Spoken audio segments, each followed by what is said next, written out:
추석 명절을 맞이하여 영광의 모든 가족들에게 하나님의 보호하심과 하나님이 주시는 기쁨으로 충만하시기를 주님의 이름으로 축원합니다. 사람은 모두 각자의 정신이 있습니다. 정신은 주파수와 같기 때문에 정신에 따라 사람은 목적과 방향이 생깁니다. 그리고 정신은 반드시 결과를 만들어냅니다. 그러므로 어떠한 정신을 갖고 사느냐가 매우 중요합니다. 우리는 교회를 다닙니다. 그런데 교회를 다닌다고 해서 다 같은 목적과 같은 열매를 맺는 것은 아닙니다. 다 같이 교회를 다니는데 왜 목적과 열매가 다를까요? 그 이유는 정신이 다르기 때문입니다.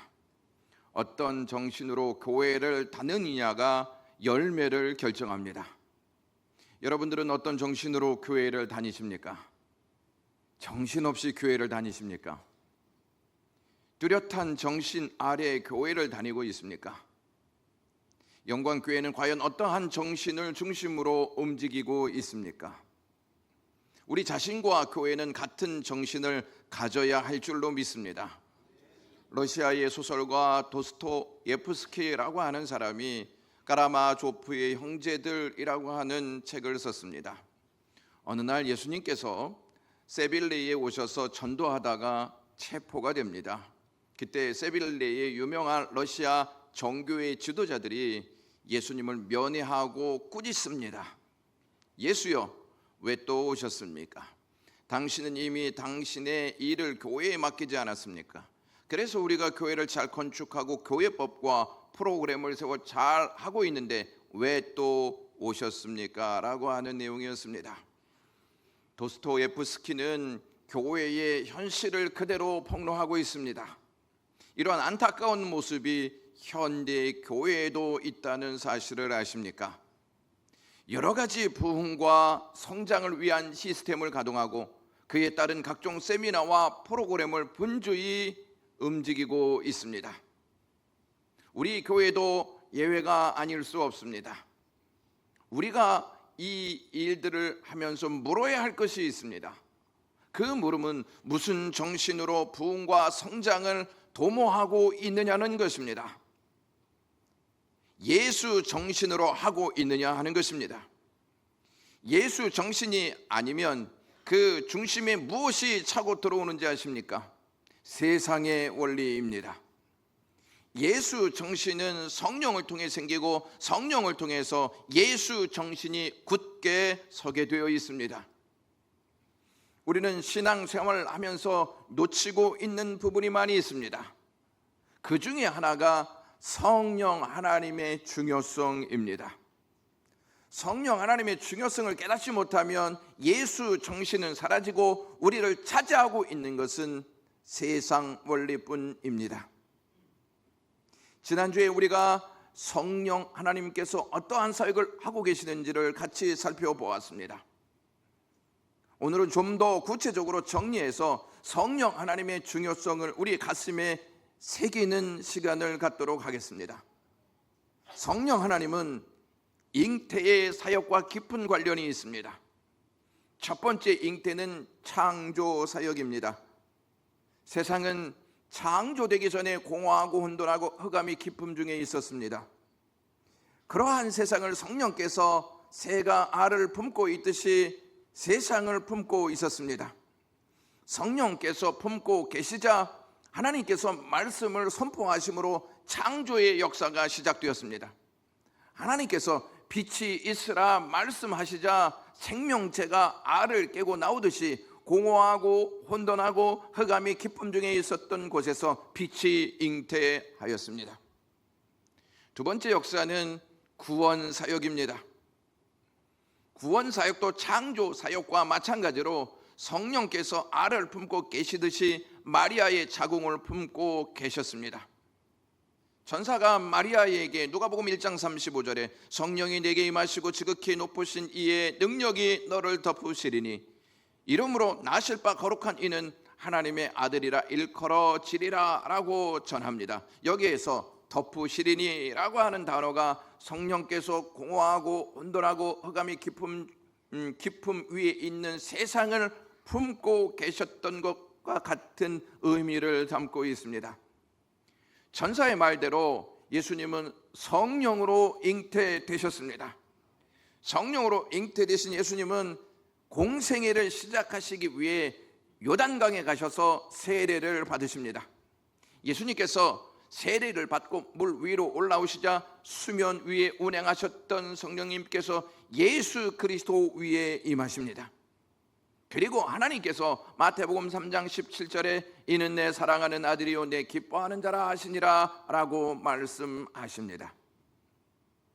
이는 성령께서 수면 위에 운행하시자 하나님께서 빛이 있으라 말씀하셨던 것처럼 이번에는 이는 내 사랑하는 아들이다, 내 기뻐하는 자다 하신 말씀이셨습니다.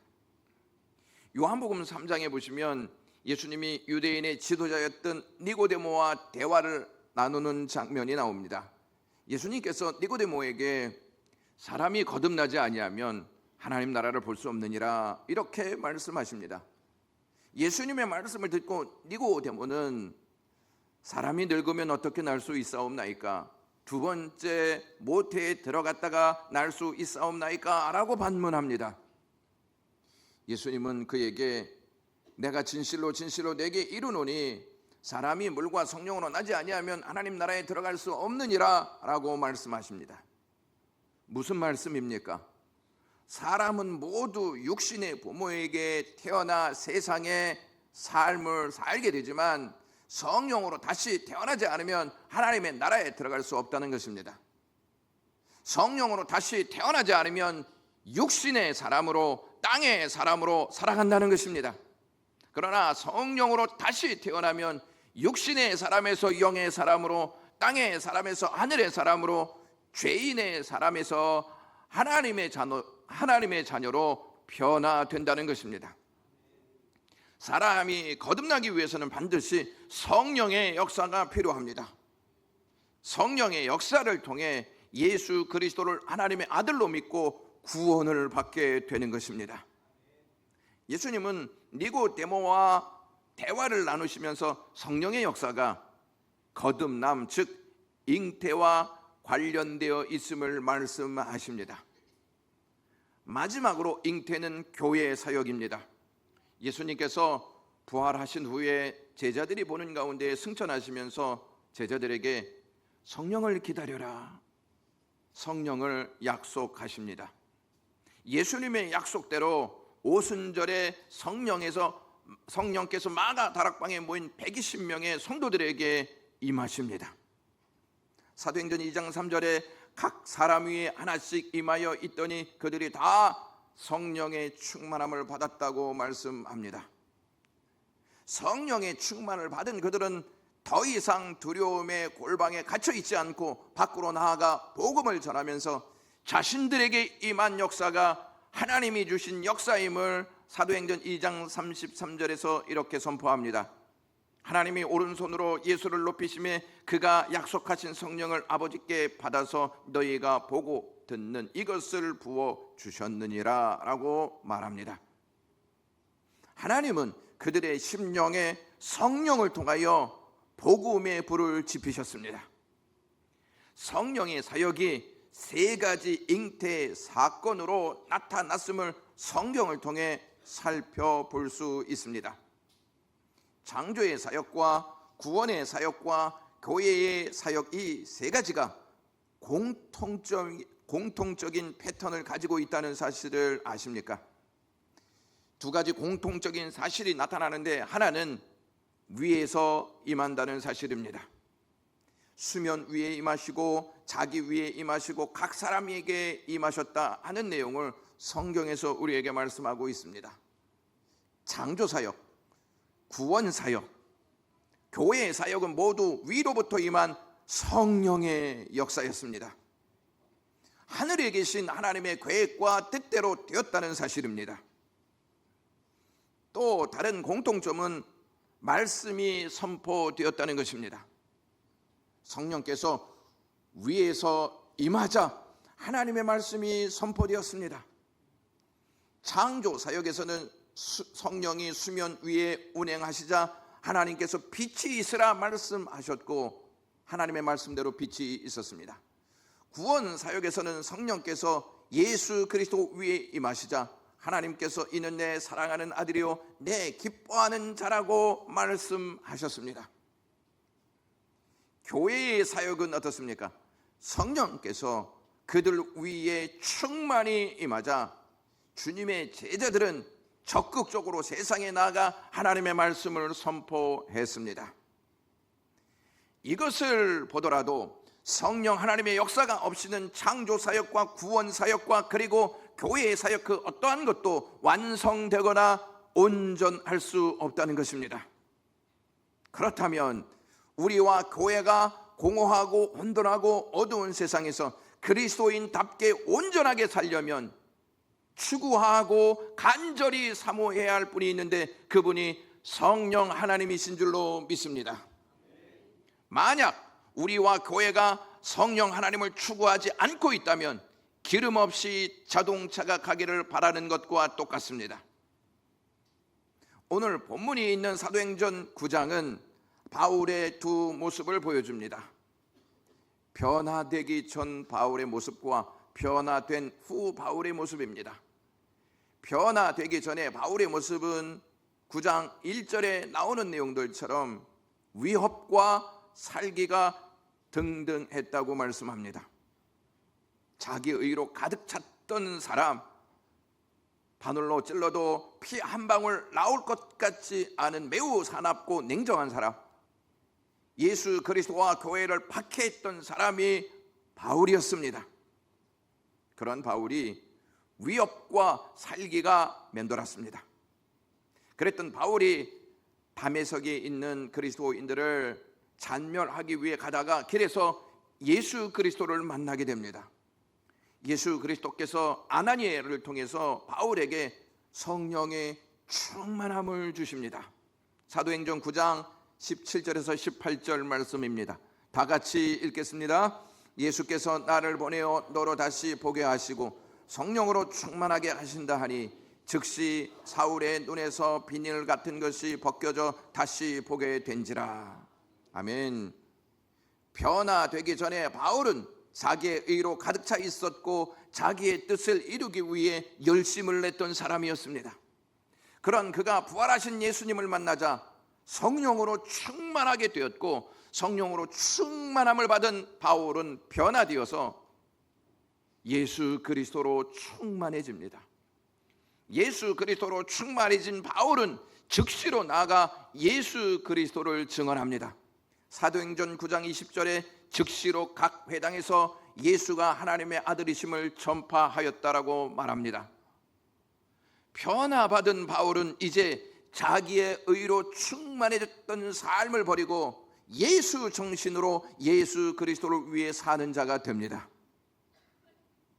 오늘 장로님께서 여러분들과 함께 10월 27일에 새 생명 전도 축제가 있다는 말씀을 하셨습니다. 우리는 그 계획을 가지고 이 일들을 추진할 것입니다. 이 사역을 위해 우리가 먼저 해야 할 것이 있습니다. 성령으로 충만해야 할 줄로 믿습니다. 성령으로 충만하지 않으면 우리에게 복음에 대한 열정은 일어나지 않을 것입니다. 또한 이 사역을 1년에 한두 번 하는 연중 행사의 하나로 여기고 말 것입니다. 성령으로 충만해야 바울과 같이 즉시로 예수 그리스도가 하나님의 아들이심을 전파할 수 있습니다. 바울은 열정을 갖고 예수 그리스도가 하나님의 아들이심을 전했습니다. 그런데 복음을 들은 사람들은 그의 메시지를 신뢰하지 않았습니다. 변화받기 전에 그가 어떠한 사람이었는지를 잘 알고 있었기 때문이었습니다. 우리도 복음을 전하다 보면 우리가 기대한 것과 전혀 다른 반응을 보일 때가 있습니다. 기대한 것과 전혀 다른 반응이 나오면 우리는 힘을 잃게 되고 전하고자 하는 적극적인 마음을 내려놓습니다. 기대와 다른 반응이 나왔을 때 바울은 어떠한 자세를 취했는지 아십니까? 22절의 말씀 보시면 힘을 더 얻어 예수를 그리스도라 증언하였다고 말하고 있습니다. 여기에서 힘을 더 얻었다는 말은 육체적 힘을 말하는 것이 아니라 성령께서 주시는 영적인 힘과 능력으로 예수가 그리스도이십니다, 예수가 구원자이십니다 하는 내용을 전했다는 것입니다. 이렇게 바울이 더 적극적으로 나오자 유대인들은 매우 당황했습니다. 우리도 전도가 쉽지 않다는 사실을 잘 알고 있습니다. 그래서 우리는 한 가지 분명한 사실을 알아야 하는 것은 우리의 힘으로는 될 수 없다, 성령께서 주시는 영적인 힘으로만 가능하다 하는 사실을 깨달아야 할 줄로 믿습니다. 그러므로 우리가 전도하기에 앞서 성령으로 충만해야 합니다. 성령으로 충만한 사람은 예수의 영으로 충만하기 때문에 다른 것을 말하지 않고 예수 그리스도를 전합니다. 우리는 우리 안에 충만한 것을 말하려고 하고 우리 안에 충만한 것을 보여주려고 합니다. 영광교회가 무엇을 말해야 하고 영광교회가 무엇을 보여주어야 하겠습니까? 예수 그리스도가 아니겠습니까? 어떻게 해야 영광교회가 예수 그리스도를 말하고 예수 그리스도를 보여줄 수 있습니까? 그것은 성령 하나님을 통해서만 가능한 줄로 믿습니다. 우리가 성령으로 충만할 때 예수 그리스도를 말하고 예수 그리스도를 보여줄 수 있습니다. 예수 그리스도를 말하지 않고 예수 그리스도를 보여주지 않으면 교회가 무엇을 보여줄 수 있습니까? 바울이 변화되기 전의 삶과 변화받고 난 삶 중에서 언제가 더 편안하고 안락한 삶을 살았을까요? 변화된 이후에 바울의 삶은 시작부터 평탄하지 않았습니다. 사도들이 바울이 변했다 하는 소식을 듣고 바울을 상대하지 않았습니다. 바울이 교회를 박해하고 참멸하려 했던 전적이 있었기 때문에 제자들은 바울의 변화를 신뢰하지 않았습니다. 그리고 그를 만나기조차 하지 않았고 그를 만나는 것을 두려워했습니다. 바울은 분명 예수 그리스도를 만나 전과 다른 삶을 살고 있고 사도들은 그것을 인정했어야 하는데 사도들은 그것을 인정하지 않았습니다. 유대인들은 어떻습니까? 유대인들은 바울이 종교적으로 자신들을 배신했다는 생각에 그를 죽이려고 밤낮으로 성문까지 지키고 있었습니다. 9장에는 유대인들이 바울을 죽이려고 한다는 문구가 계속 나옵니다. 23절에서부터 24절에 여러 날이 지나매 유대인들이 사울을 죽이기를 공모하더니 그 계교가 사울에게 알려지니라. 그들이 그를 죽이려고 밤낮으로 성문까지 지키거늘. 29절에 그 사람들이 죽이려고 힘쓰거늘 이라고 기록되어 있습니다. 그래서 바울은 밤에 광주리에 몸을 실어 성 밖으로 달아나야 했습니다. 변화되기 전 바울의 명성과 위세는 대단했지만 변화된 이후에 그의 명성과 위세는 온데간데 없이 다 사라지고 말았습니다. 그를 죽이려고 하는 무리가 많이 생겼습니다. 그들의 삶은 바울의 삶은 한치 앞을 예상할 수 없는 일들이 기다리고 있었습니다. 고난이 그를 두르고 있었고 압박이 계속되고 있는 상황이었습니다. 바울은 변화되기 전 삶으로 돌아가고 싶었을까요? 우리도 신앙생활을 하면서 교회를 다니기 전에 없었던 고난이 찾아오는 경험을 하게 된다면, 병이 들거나 사고를 만나거나 경제적인 어려움을 겪거나 사람과의 관계가 어렵게 되면, 이러한 일들이 찾아오면 어느 정도 견디기는 합니다. 그러다가 이 일들이 계속되면 예수 그리스도를 믿어서 그런 것이 아닌가 싶어 교회를 다니는 것을 후회하거나 멈춰 서려는 경향이 있습니다. 지금 그런 갈등 속에 계시는 분도 없지 않아 있을지도 모르겠습니다.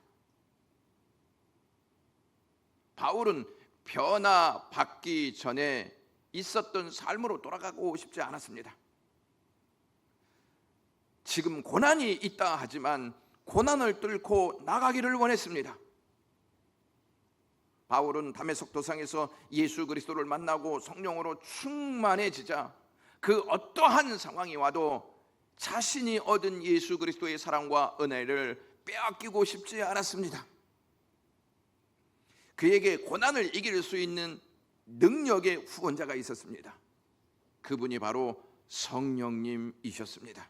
성령님께서 바울 곁에 계셔서 고난을 이길 수 있는 힘을 계속 제공해 주었습니다. 사도행전의 저자 누가는 바울의 내용을 언급한 다음에 31절에 그리하여 온 유대와 갈릴리와 사마리아 교회가 평안하여 든든히 서가고 주를 경외함과 성령의 위로로 진행하여 수가 더 많아지니라 라고 기록하였습니다. 31절에서 우리가 주목해야 할 단어가 그리하여입니다. 그리하여는 앞에 7장에서 나타난 스데반의 순교와 8장에서 언급된 빌립 집사의 사마리아 전도와 함께 사울의 변화와 핍박의 사건들로 인하여라고 하는 뜻입니다. 다시 말씀드리면 어떠한 고난과 위기 그리고 핍박의 발자취 가운데에도 여전히 성령 하나님의 역사하심으로 온 유대와 갈릴리와 사마리아 교회가 평안하여 든든히 서갔다는 것입니다. 또한 온 유대와 갈릴리와 사마리아 교회가 주를 경외함과 성령의 위로로 진행하여 수가 더 많아졌다고 누가가 언급합니다. 초대교회는 박해와 어려움이 없었기 때문에 평안하여 든든히 서갔다는 것입니까? 오히려 박해와 고난이 있는 상황에서 초대교회가 평안하여 든든히 서갔고 교회가 평안한 가운데에서도 주님을 경외하고 성령의 위로와 성령께서 주시는 그 능력으로 대내외적으로 성장과 성숙을 이루어 갔습니다. 교회는 오늘날 세상으로부터 많은 공격을 받아 여러모로 어려움을 겪고 있습니다. 지난주 새벽에 제가 언급한 내용입니다. 미국의 어느 한인교회에서 목사님이 예배 도중에 교단에서 내려온 관계자에게 파면을 당한 일이 있었습니다. 그 목사님이 파면을 당한 이유는 동성애를 반대했다는 이유 때문이었습니다. 그 교단은 동성애를 옹호하는 곳이었습니다. 함께 동성애를 옹호해야 하는데 동성애를 반대한다는 이유로 예배 도중에 교단 관계자가 내려와 그 목사님을 파면하였던 것입니다. 또한 종교 차별법이 통과된 미국 어느 주에서는 이슬람인들이 경전을 꺼내놓고 기도하는 것은 합법적인 것으로 보지만 그리스도인들이 성경을 꺼내놓고 예수의 이름으로 기도하는 것은 불법으로 인정해 법적인 제재를 가하고 있습니다. 지금 세상은 하나님을 대적하기 위해 열을 올리고 있고 하나님을 믿는 자들에게 이상한 법을 세워 적용시키고 있습니다. 우리나라도 지금 종교차별금지법을 제정하고자 국회의원들이 계속 이것을 상정하고 있습니다. 이러한 사태를 보고 있노라면 위험에 처한 교회와 우리의 모습을 보게 되고 앞으로 점점 더 교회의 미래가 어떻게 될지 예측할 수 없을 정도로 희미해져 가고 있습니다. 이러한 상황에서 우리가 신앙생활을 계속할 수 있고 교회가 계속 성장하고 성숙할 수 있을까라고 하는 의문이 듭니다. 이 부분에 대해서 여러분들은 긍정적으로 보십니까? 아니면 부정적으로 보십니까? 초대교회는 박해와 어려움이라는 먹구름이 짙게 깔려있는 상황에서 평안하고 든든히 서갔습니다. 그리고 믿는 자들의 수가 많아졌습니다. 어떻게 이것이 가능하다고 생각하십니까? 그것은 초대교회가 박해와 어려움 속에서도 주를 경외하였고 성령의 위로가 있었기 때문이었습니다. 주를 경외하였다는 말은 박해와 어려움 속에서도 그들 중심에는 예수 정신으로 똘똘 뭉쳐 있었다는 것입니다. 예수 정신은 예수님만 바라보는 것입니다. 그것이 교회의 진짜 힘이 되는 줄로 믿습니다. 난관이 오고 절망이 오고 환난이 오고 곤고가 올 때 이 세상 모든 의지했던 줄들이 다 끊어졌을 때 그들은 주를 바라보며 영광을 하나님께 올렸다는 것입니다. 또한 성령의 위로가 있었다고 하는데, 성령의 위로라고 하는 말은 성령의 후원 가운데, 성령의 격려 가운데라고 하는 뜻입니다. 교회의 태동은 120명 성도가 마가 다락방에 모여 기도하다가 성령 충만을 받아 시작되었습니다. 따라서 교회가 어려움 속에서도 성장하고 성숙하려면 성령께서 후원하셔야 하고 성령께서 격려해야 할 줄로 믿습니다. 성령께서 후원하고 성령께서 격려하실 때 교회는 어떠한 고난 가운데에서도 든든히 설 줄로 믿습니다. 교회를 든든하게 세워나가는 동력은 성령 하나님께 있습니다. 교회가 성령의 위로로 진행하였다고 말하는데, 여기에서 진행하였다는 말은 움직인다, 보다 나아진다는 뜻입니다. 그러니까 교회가 박해와 어려움 중에도 성령의 후원과 성령의 격려로 움직이면 멈춰서거나 뒤로 물러서지 않고 계속 견고히 서 나갈 수 있다는 말씀입니다. 우리는 보통 고난이 왔을 때 주님은 뭐하고 계시나 이러한 생각을 하게 됩니다. 교회가 이렇게 어려움을 겪고 있는데 교회를 세우시는 주님은 뭐하고 계시냐 하는 문제를 제기할 수 있습니다. 일본의 작가 엔도 슈샤쿠라고 하는 사람이 침묵이라고 하는 작품을 썼습니다. 도쿠가와 막부 시대에 예수 믿는 사람을 배교시키는 방법으로 후미에라고 하는 것을 고안해냈습니다. 후미에란 무엇이냐면 동판으로 만든 예수님 상을 나무에 붙인 것으로 그것을 밟고 가면 살려주는 것입니다. 이런 도쿠가와 시대의 핍박을 살피려 로드리고라고 하는 신부가 파견되었습니다.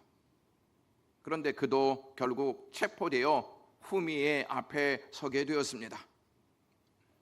동판에 새겨진 예수님은 본국에서 보았던 승리자 예수님이 아니라 배교에 의해 짓밟히고 찌그러진 고통받는 예수님이었습니다. 그럴 때 로드리고 신부는 외쳤습니다. 주여, 나는 당신이 언제까지 이렇게 침묵하는 것이 원망스럽습니다. 그때 주님의 음성이 들려왔습니다.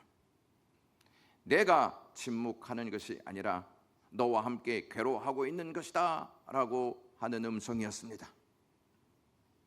교회에는 주님이 침묵하시는 곳이 아니라 함께 괴로워하며 위로하시는 곳입니다.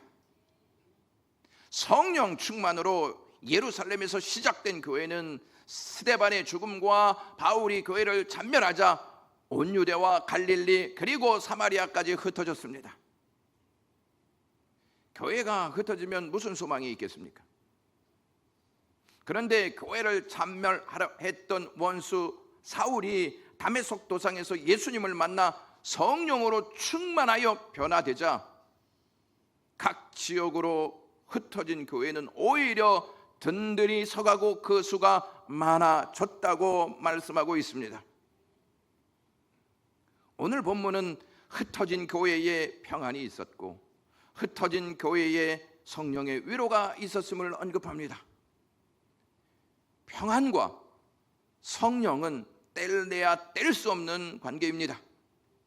이것을 예수님께서 십자가에 달려 돌아가시기 전에 제자들에게 하신 말씀을 통해 확인해 볼 수 있습니다. 예수님이 십자가에서 돌아가실 것을 제자들에게 말씀하십니다. 제자들이 예수님의 말씀을 듣고 두려움과 근심에 침몰당해 어찌할 바를 알지 못합니다. 그런 그들에게 예수님이 평안을 너희에게 끼치노니 곧 나의 평안을 너희에게 주노라.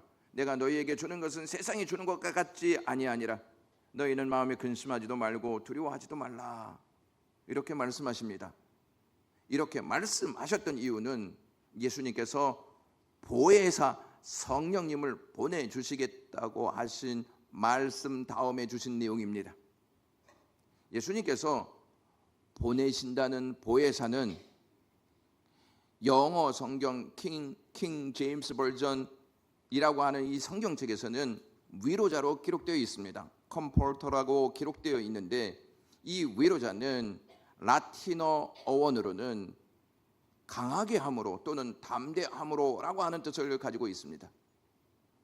성령님이 우리와 교회를 위로하시면 우리는 담대함으로 모든 일에 우리를 사랑하시는 이로 말미암아 우리가 넉넉히 이기느니라 라고 주장할 수 있습니다.